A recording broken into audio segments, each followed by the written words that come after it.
अगर मैं आपसे कहूं कि आपकी जिंदगी में जिस कमी को आप सालों से महसूस कर रहे हैं, उसका दरवाजा तभी खुलता है जब आप वो देते हैं जिसे बाइबल पहला हिस्सा कहती है, तो क्या आप विश्वास करेंगे? मेरे प्रिय भाइयों और बहनों, आज मैं आपसे किसी सिद्धांत की नहीं, किसी परंपरा की नहीं, बल्कि ईश्वर के हृदय की बात करने वाला हूं। हम आज जिस विषय को छूने जा रहे हैं, वो बहुतों को असहज करता है। बहुतों को लगता है कि यह सिर्फ पैसों की बात है। पर ध्यान दें, बाइबल कभी भी सिर्फ पैसों की बात नहीं करती। नहीं, परमेश्वर को आपकी रकम की जरूरत नहीं है, उसे आपके पहले स्थान की जरूरत है। दशमांश देने से आप परमेश्वर को पैसा नहीं दे रहे, आप उसका स्थान दे रहे हैं। बाइबल कहती है, धरती की सारी चांदी और सोना मेरा है, सेनाओं के यहोवा का वचन। अगर सब कुछ उसी का है, तो फिर वह क्यों कहता है, पहला हिस्सा मुझे दो? क्योंकि वह आपका दिल देखना चाहता है। दशमांश पैसे की परीक्षा नहीं है, यह भरोसे की परीक्षा है। दूसरा गहरा बिंदु, जहां तुम्हारा खजाना है। यीशु ने कहा, जहां तुम्हारा खजाना है, वहां तुम्हारा मन भी लगा रहेगा। दशमांश हमें यह दिखाता है कि हमारा मन कहां लगा है। क्या हम परमेश्वर को पहले मानते हैं, या अपने डर, अपने खर्च, अपनी चिंताओं को? जब आप कमाई का पहला हिस्सा प्रभु को देते हैं, आप यह कह रहे होते हैं, प्रभु तू मेरी रोजी का स्रोत है, न कि मेरी जेब। और इसी स्वीकार से जीवन में एक नई व्यवस्था शुरू होती है। अव्यवस्था से व्यवस्था, कमी से सुरक्षा, डर से भरोसा। तीसरा बिंदु, यह सौदा नहीं है, यह कवनेंट, वाचा है। बहुत लोग सोचते हैं, मैं देता हूं तो परमेश्वर मुझे और देगा। नहीं, यह व्यापार नहीं है।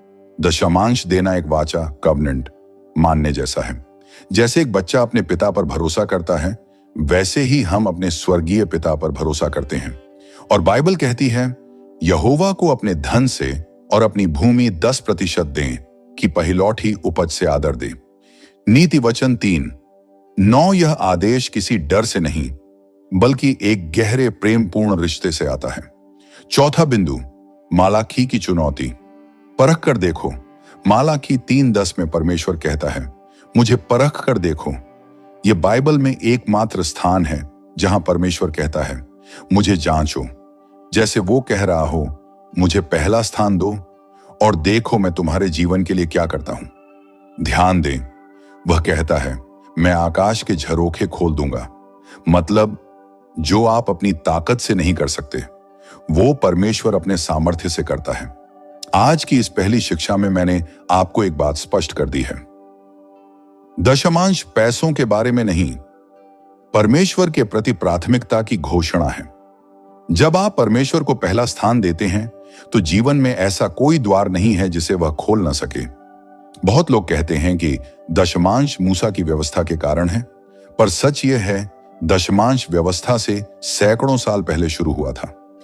मेरे प्यारे भाइयों और बहनों, आज हम उस जड़ तक जाएंगे जहां से दशमांश का बीज पहली बार बोया गया था। परमेश्वर के सत्य को समझना हो तो हमेशा जड़ तक लौटना पड़ता है। और जब आप जड़ को जान जाएंगे, आप समझेंगे कि दशमांश कभी कोई नियम नहीं था, यह शुरुआत से ही रिश्ते का इज़हार था। एक, दशमांश की शुरुआत मूसा से नहीं, अब्राहम से हुई। बाइबल कहती है कि अब्राहम, जो विश्वास का पिता कहलाता है, उसने जब परमेश्वर से अद्भुत आशीष पाई, तो उसने अपनी सारी प्राप्ति का 10वां हिस्सा परमेश्वर के याजक मेल्कीसेदेक को दिया। यह घटना मूसा के जन्म से लगभग 500 साल पहले की है। यानी यहूदी नियमों का कोई अस्तित्व 500 साल पहले भी नहीं था। तो ध्यान दें, दशमांश कानून से नहीं आया। दशमांश एक स्वैच्छिक प्रतिक्रिया थी, कृतज्ञता की प्रतिक्रिया। अब्राहम ने यह इसलिए नहीं किया कि उसे डर था, उसने इसलिए किया क्योंकि वह जानता था, मेरी जीत, मेरी ताकत, मेरी सफलता सब परमेश्वर की देन है। और जब एक व्यक्ति यह पहचान लेता है कि उसका सब कुछ परमेश्वर से आया है, तो उसका दिल कहता है, प्रभु पहला हिस्सा तेरा है। 2, याकूब ने वचन में कहा, जो कुछ तू देगा उसका 10वां हिस्सा मैं वापस दूंगा। उत्पत्ति 28 में याकूब कहता है, यदि तू मेरे साथ रहेगा और तू मुझे जो कुछ देगा उसका 10वां भाग मैं तुझे अवश्य दूंगा। यह भी मूसा से बहुत पहले हुआ। इसका मतलब दशमांश डर का समझौता नहीं, वचन का संबंध है। याकूब कह रहा था, प्रभु मेरी जिंदगी का स्रोत तू है, इसलिए मेरा पहला हिस्सा भी तेरा है। ध्यान दीजिए, दशमांश तब भी था जब मंदिर नहीं थे, याजक नहीं थे, कोई धार्मिक व्यवस्था नहीं थी। तो फिर क्यों? क्योंकि दशमांश हमेशा से रिश्ते का उत्तर था, कृतज्ञता की भाषा थी, विश्वास की घोषणा थी। 3, लोगों ने दशमांश इसलिए दिया क्योंकि वे जानते थे कि स्रोत कौन है। अब्राहम, इसहाक, याकूब, इन तीनों ने दशमांश दिया।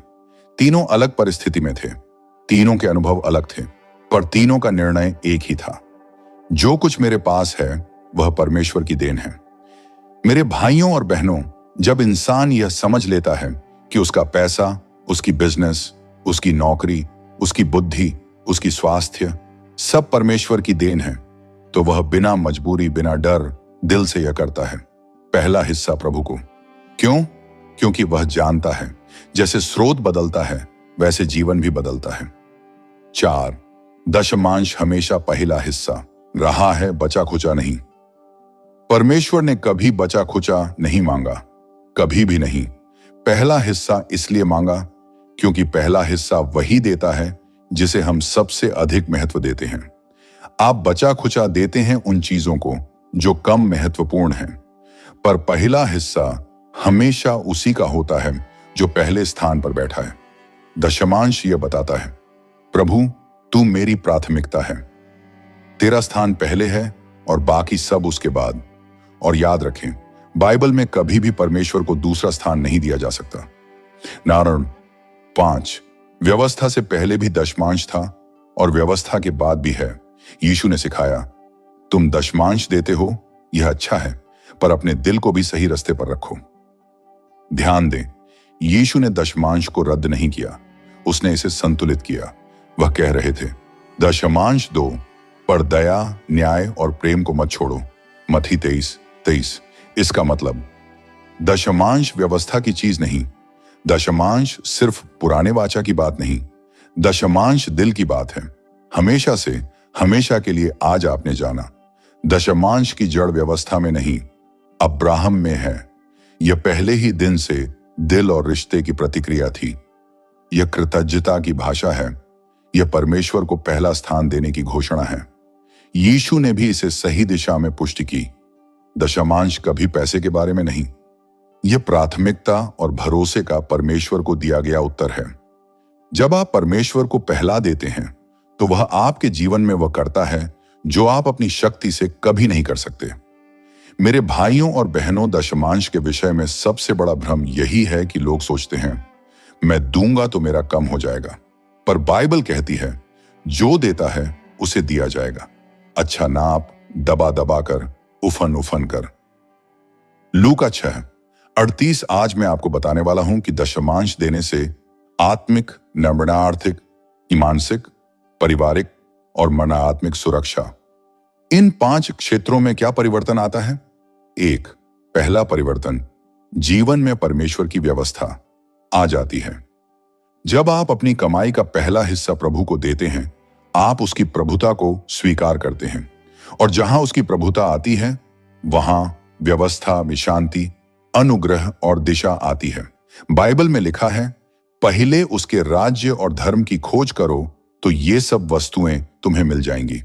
मत्ती 6:33। दशमांश इस पद का व्यवहारिक रूप है, पहले परमेश्वर और फिर बाकी सब।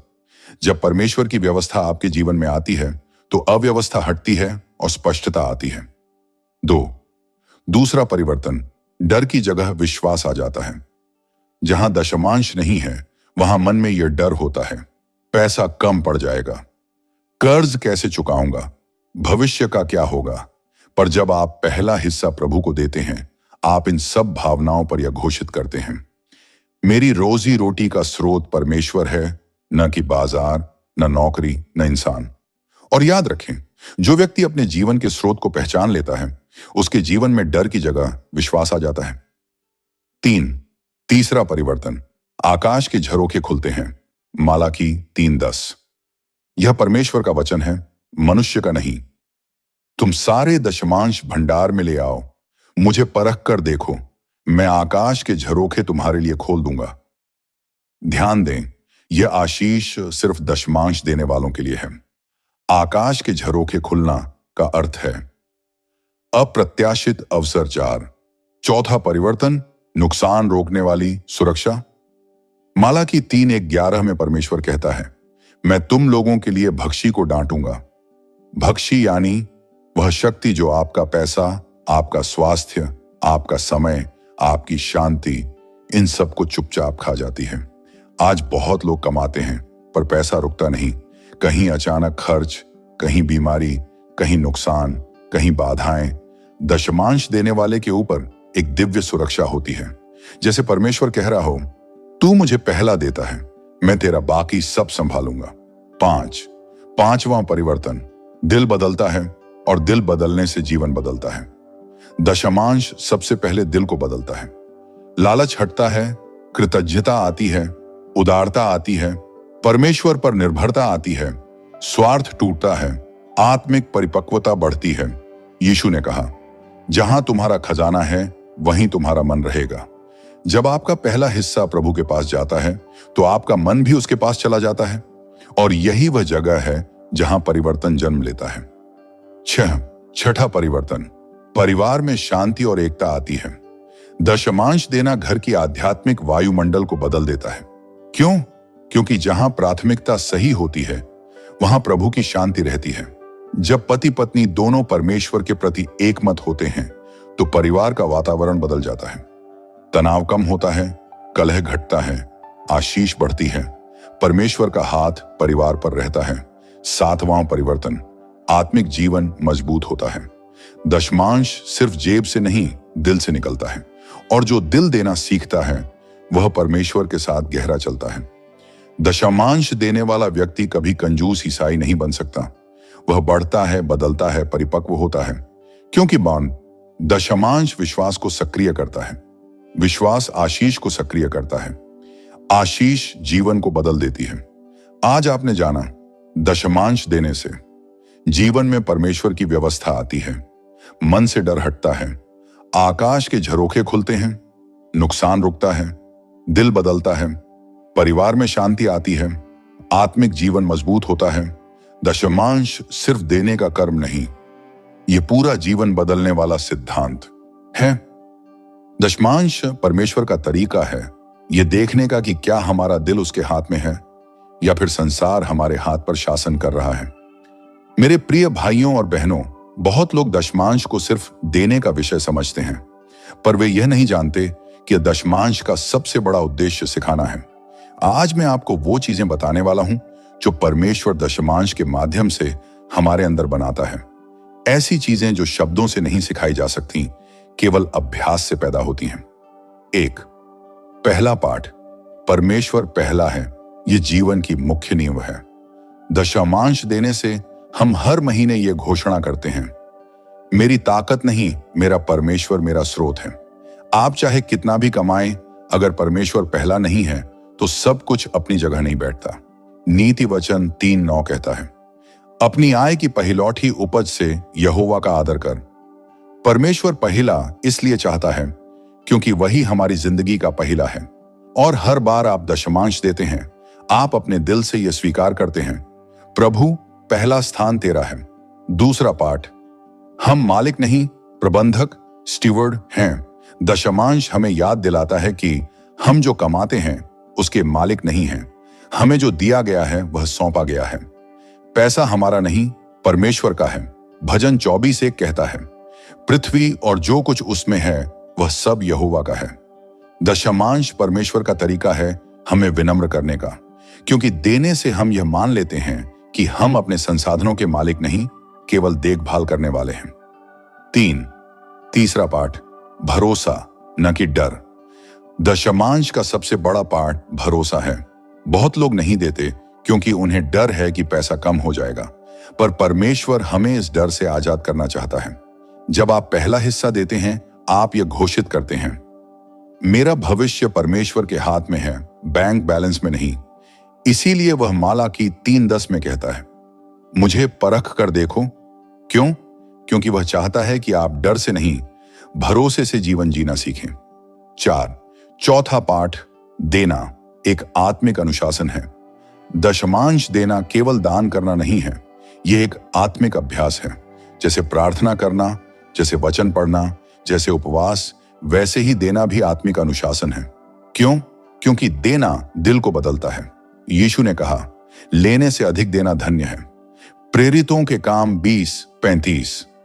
जब आप नियमित रूप से देते हैं, आपका दिल उदार बनता है, लालच से मुक्त होता है, परमेश्वर की दिशा में झुकता है, आत्मिक रूप से मजबूत होता है। दशमांश आपकी आत्मा को प्रशिक्षित करता है, यह आपको विश्वास में चलता हुआ बनाता है। 5वां पाठ, परमेश्वर की कार्य में भागीदारी। दशमांश देकर हम परमेश्वर के कार्य में शामिल होते हैं। परमेश्वर चाहता है कि हम उसका मिशन, उसकी सेवकाई, उसके घर को सहयोग दें। जब आप अपना दशमांश देते हैं, आप सिर्फ एक सेवा को मदद नहीं कर रहे, आप परमेश्वर के राज्य में निवेश कर रहे हैं। स्वर्ग में ऐसी कोई चीज नहीं जो नष्ट होती हो, पर यहां दुनिया में आपका दिया हुआ दशमांश राजकीय कार्य के लिए इस्तेमाल होता है और उसका प्रतिफल अनंत जीवन में मिलता है। यीशु ने कहा, अपना धन स्वर्ग में जमा करो। मत्ती 6:20 दशमांश आपको स्वर्ग के खजाने से जोड़ता है। छठा पाठ, परमेश्वर सिखाता है कि आशीषें बांटने से बढ़ती हैं। दुनिया सिखाती है जो बचाओगे वही बढ़ेगा, पर बाइबल सिखाती है जो बांटोगे वही बढ़ेगा। नीति वचन 11:24 में लिखा है, कोई उदार होकर देता है, फिर भी उसके पास बहुत होता है। यह सिद्धांत केवल समझ से नहीं, दशमांश के अभ्यास से सीखा जाता है। परमेश्वर हमें सिखाता है, आशीषें रोकने से नहीं, उन्हें बहाने से बढ़ती हैं। दशमांश देने वाला व्यक्ति आशीष का बर्तन नहीं, आशीष की नदी बन जाता है। 7वां पाठ, परमेश्वर हमें स्वतंत्र बनाना चाहता है। दशमांश का अंतिम पाठ है स्वतंत्रता। स्वतंत्रता किससे? लालच से, चिंता से, भविष्य की घबराहट से, पैसे की पकड़ से। जब आप परमेश्वर को पहला हिस्सा देते हैं, आप यह कह रहे होते हैं, पैसे का मुंह पर अधिकार नहीं, मेरे जीवन पर अधिकार केवल परमेश्वर का है। दशमांश देने वाला इंसान कभी पैसा गुलाम नहीं बनता, वह परमेश्वर का स्वतंत्र बच्चा रहता है। दशमांश परमेश्वर का पहला स्थान दिखाने का तरीका है। यह हमें सिखाता है कि हम मालिक नहीं, प्रबंधक हैं। यह डर को हटाकर भरोसा पैदा करता है। यह आत्मिक अनुशासन है। यह हमें परमेश्वर के कार्य से जोड़ता है। यह दिल को बदलता है। यह हमें स्वतंत्र बनाता है। दशमांश एक आर्थिक कदम नहीं, यह आत्मिक प्रशिक्षण है। बहुत बार समस्या दशमांश में नहीं होती, समस्या हमारी सोच में होती है। मेरे प्रिय भाइयों, और बहनों, लोग दशमांश से इसलिए दूर नहीं भागते कि बाइबल उलझन पैदा करती है। वे इसीलिए दूर भागते हैं क्योंकि गलतफहमियां उन्हें बंदी बनाती हैं। आज हम उन गलतफहमियों पर प्रकाश डालेंगे जो सालों से लोगों के दिल में बैठी हैं और जिनके कारण लोग परमेश्वर की आशीषों से वंचित रह जाते हैं। गलतफहमी 1, दशमांश तो चर्च या पादरी को अमीर बनाने के लिए होता है। यह सबसे बड़ी और सबसे पुरानी गलतफहमी है। सच क्या है? दशमांश परमेश्वर का सिद्धांत है, किसी चर्च का नहीं। जब अब्राहम ने दिया, कोई चर्च नहीं था। जब याकूब ने वचन किया, कोई पादरी नहीं था। जब परमेश्वर ने मालाकी में कहा, वह लोगों से बोला, पहला हिस्सा मुझे दे। ध्यान रखें, दशमांश देने से परमेश्वर का काम आगे बढ़ता है, लेकिन इसका उद्देश्य आपका दिल बदलना है। आपके और परमेश्वर के बीच का संबंध है। यह इंसानों को नहीं, प्रभु को दिया जाता है। परमेश्वर हमारा दिल देखता है, बैंक खाता नहीं। गलतफहमी 2, मेरे पास अब तो कम है, जब ज्यादा होगा तब दूंगा।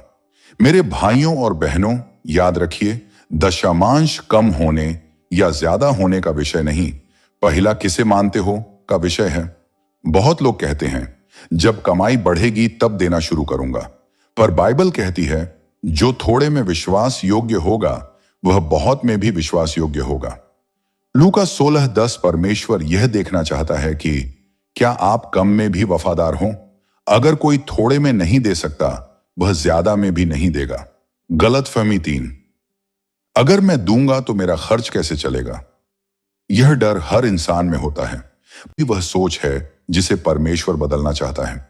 मालाकी 3:10 में वह कहता है, मुझे परख कर देखो। क्यों? क्योंकि वह चाहता है कि आप कमी के डर में नहीं, प्रावधान के विश्वास में चलें। सच यह है, जो देते हैं वे कमी में नहीं चलते, जो रोकते हैं वे कमी में गिरते हैं। देना प्रावधान का दरवाजा खोलता है, रोकना बंद दरवाजे जैसा है। दशमांश आपके खर्च को कम नहीं करता, उसे आशीषित करता है। गलतफहमी 4, दशमांश सिर्फ पुराने नियम का विषय है, नए नियम में जरूरी नहीं। यीशु ने कहा, तुम दशमांश देते हो, यह अच्छा है, लेकिन न्याय, दया और विश्वास को मत छोड़ो। मत्ती 23:23 ध्यान दें, यीशु ने कभी नहीं कहा कि दशमांश गलत है। उन्होंने कहा कि व्यवस्था को पूरा करने के साथ साथ दिल की भावना भी सही होनी चाहिए। नया नियम उदारता को बढ़ाता है, देने के हृदय को मजबूत करता है, हमें परमेश्वर को प्राथमिकता में रखने की शिक्षा देता है। दशमांश धार्मिक बोझ नहीं, यह विश्वास का अभ्यास है। गलतफहमी 5, मैं तो समय देता हूं, सेवा करता हूं, वही काफी है। समय देना भी महत्वपूर्ण है, सेवा करना अद्भुत है, पर ध्यान दें, यीशु ने कभी नहीं कहा कि समय ही दो। परमेश्वर ने कभी नहीं कहा कि धन मत दो। क्यों? क्योंकि समय से परमेश्वर आपके दिल को देखता है, लेकिन दशमांश से वह आपके भरोसे को देखता है। दशमांश एक ऐसी परीक्षा है जिसे कोई और नहीं दे सकता, सिर्फ आप। गलतफहमी 6, मेरी दानशीलता ही दशमांश है। दान और दशमांश दोनों अलग हैं। दशमांश कृष्ण और पहला 10% जिसे हम देते नहीं, वापस लौटाते हैं। दान यह अतिरिक्त स्वैच्छिक उदारता से दिया गया। दशमांश परमेश्वर का है, दान हमारा है। दशमांश पहले आता है, दान बाद में। गलतफहमी 7, मैं दिल से देता हूं, यही काफी है। दिल से देना आवश्यक है, पर बाइबल दिल प्लस निष्ठा दोनों पर जोर देती है। नीति वचन 3:9 कहता है, पहिलौठी उपज से यहोवा का आदर कर। यह व्यवस्थित, नियमित और प्राथमिकता वाला देना है, भावना नहीं, आज्ञाकारिता का कार्य। आज आपने जाना, लोग दशमांश के बारे में सोचते क्या हैं, लेकिन बाइबल क्या कहती है? गलतफहमियां कहती हैं, यह पैसों का मुद्दा है, यह चर्च का नियम है, अभी कम है, मैं डरता हूं। पर बाइबल कहती है, यह विश्वास का मुद्दा है, परमेश्वर का सिद्धांत है। कम में भी विश्वास योग्यता चाहिए, भरोसा डर से बड़ा है। दशमांश बोझ नहीं, आशीष का दरवाजा है। दशमांश सिर्फ कितना देते हैं यह विषय नहीं है, दशमांश कैसे देते हैं